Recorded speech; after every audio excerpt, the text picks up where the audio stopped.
Bismillahirrahmanirrahim. Assalamualaikum warahmatullahi wabarakatuh. Waalaikumsalam warahmatullahi wabarakatuh.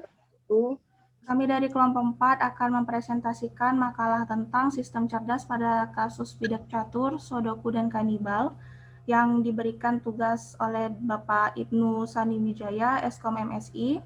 Sebelum itu kami akan memperkenalkan diri yang beranggotakan 5 orang, yaitu saya sendiri Nova Safia, kemudian rekan saya ada Pujadaya Lestari, Faris Reza Saputra, Dita Febianti, dan Muhammad Afif Zaki Hairullah. Oke, selanjutnya di sini kami akan mempresentasikan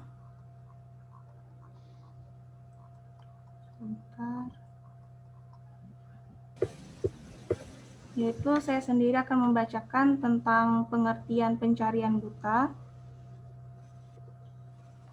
Pada blind search atau uniformed search secara umum mengartikan bahwa saat proses pencarian tidak dapat memiliki clue atau hint apakah hasil yang ditemukan lebih baik daripada yang lainnya, sehingga kita tidak mengetahui apakah hasil dari eksplorasi tersebut bermanfaat secara maksimal atau tidaknya.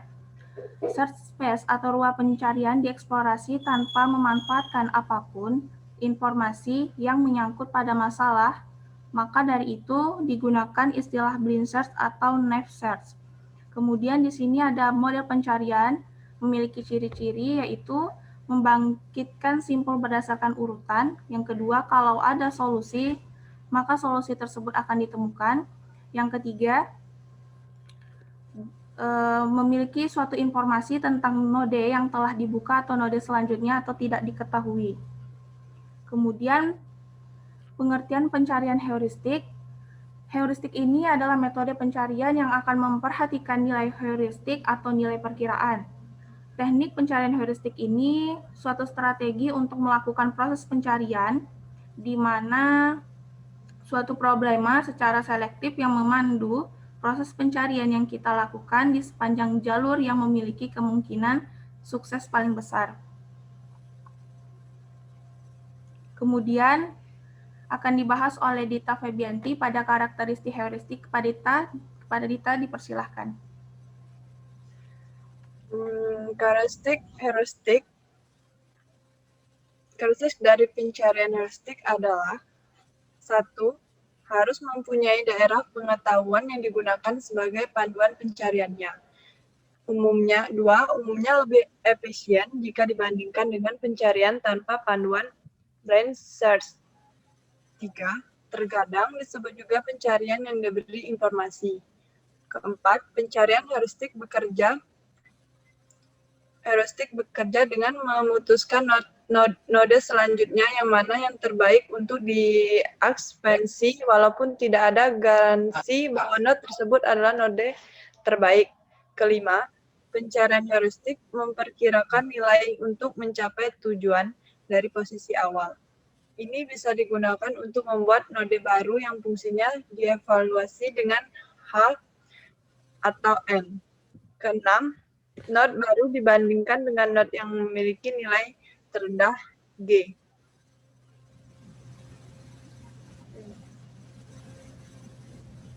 Nah, di sini ada pengertian bidak catur. Permainan catur merupakan salah satu jenis permainan olahraga yang mengasah otak yang telah menjadi olahraga yang sangat populer di Indonesia dan di dunia. Permainan catur merupakan permainan olahraga yang menggunakan taktik dan strategi. Permainan catur ini merupakan game edukasi berbasis simulasi yang didesain untuk mensimulasikan sebuah strategi.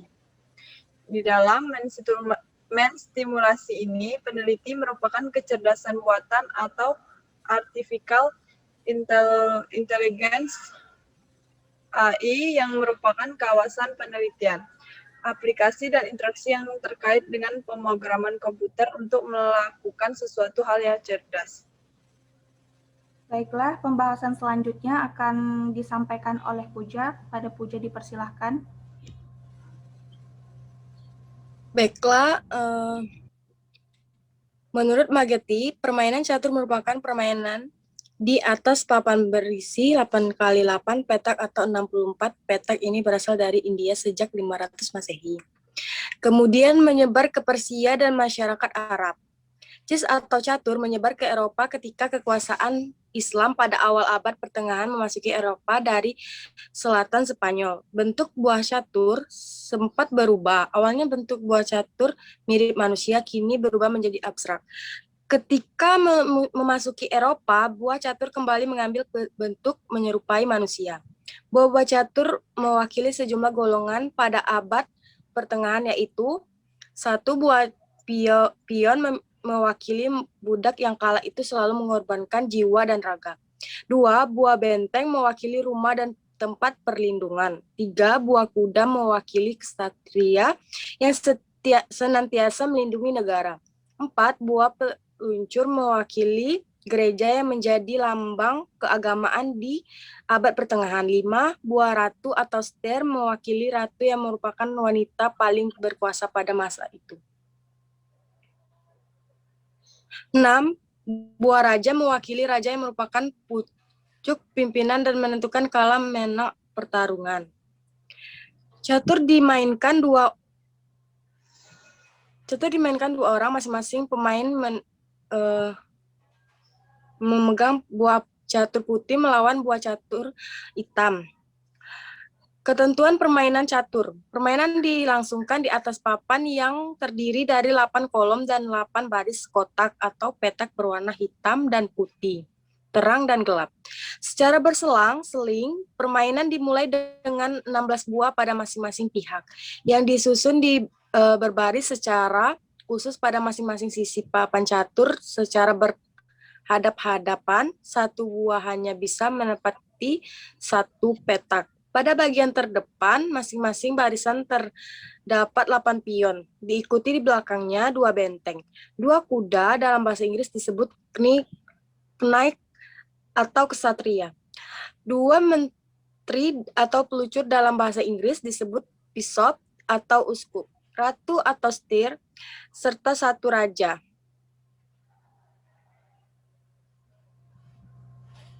Baiklah, pada gerakan catur saya sendiri akan membahas. Pada gerakan catur ini adalah flowchart-nya, flowchart di mana di sini akan memulai, yang kemudian inisialisasi papan catur, dan selanjutnya menentukan jarak sementara antara bidak dan papan catur.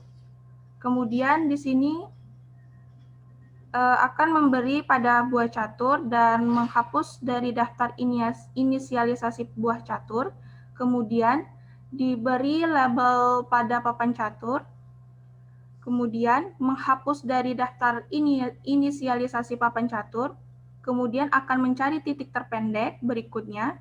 Di sini apakah ada, kalau misalkan tidak, dia akan lanjut kepada beri label pada buah catur. Jika ada, dia akan selesai. Kemudian pengertian Sudoku akan disampaikan oleh rekan Muhammad Afif Zaki Khairullah. Padanya dipersilahkan. Baiklah, di sini saya akan menjelaskan tentang pengertian Sudoku.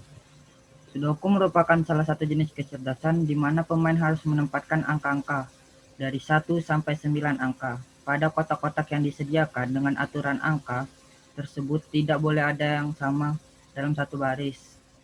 Kolom dan blok di posisinya berada.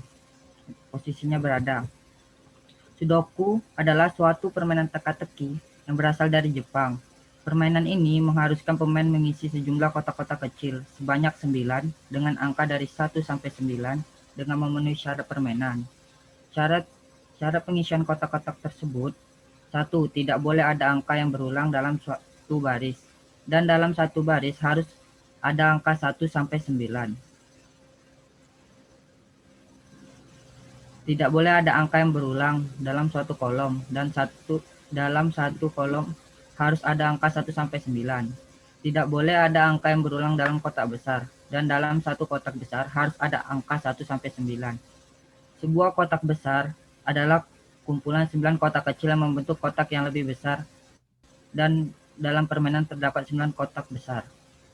Metode proses pemecahannya adalah program mengambil hasil input dari user dengan menggunakan bahasa pemrograman HTML. Dan kemudian data tersebut disusun ke dalam sebuah array 2 dimensi di mana urutan atau dimensi dari array tersebut merupakan koordinat dari lokasi sel pada tampilan data.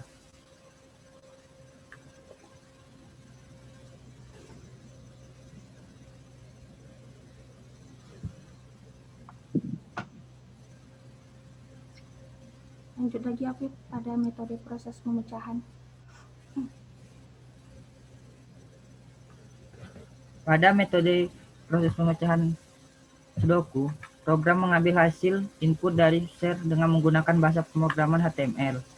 Dan kemudian data tersebut disusun ke dalam sebuah array 2 dimensi, di mana urutan atau dimensi dari array tersebut merupakan koordinat dari lokasi sel pada tampilan data.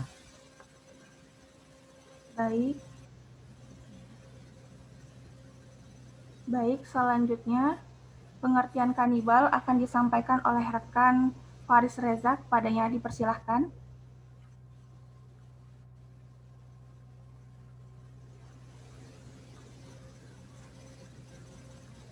Mohon maaf, Faris Reza suaranya nggak kedengaran.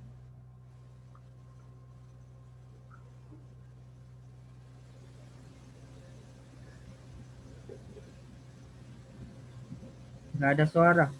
Iya, Pengertian kanibal, permainan ini tidak begitu populer di antara permainan-permainan lainnya, disebabkan karena permainannya sederhana dan interface yang kurang menarik sehingga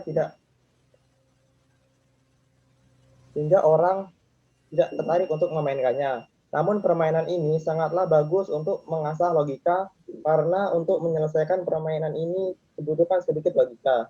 Tujuan akhir dari permainan ini adalah memindahkan ketiga manusia dan ketiga kanibal di daratan sebelah kanan ke sebelah kiri dengan selamat.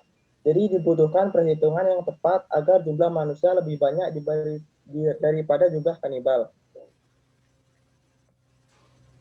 di setiap sisi, atau jumlah manusia sama dengan jumlah kanibal di setiap sisinya.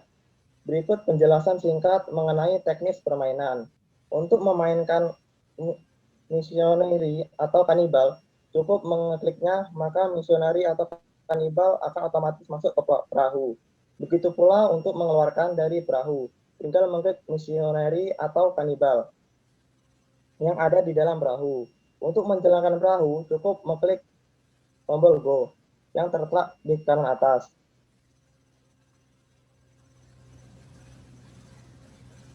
Solusi permasalahan. Salah satu metode yang dapat dipakai dalam proses pemecahan masalah pada permainan misioneri dan kanibal, yaitu dengan menggunakan metode DFS, Depth First Step, atau permainan mendalam. Adalah algoritma pencarian solusi yang melakukan pencarian pada graf atau pohon berakar secara mendalam dengan cara melakukan proses pencarian dilakukan pada semua anaknya sebelum dilakukan pencarian ke node level.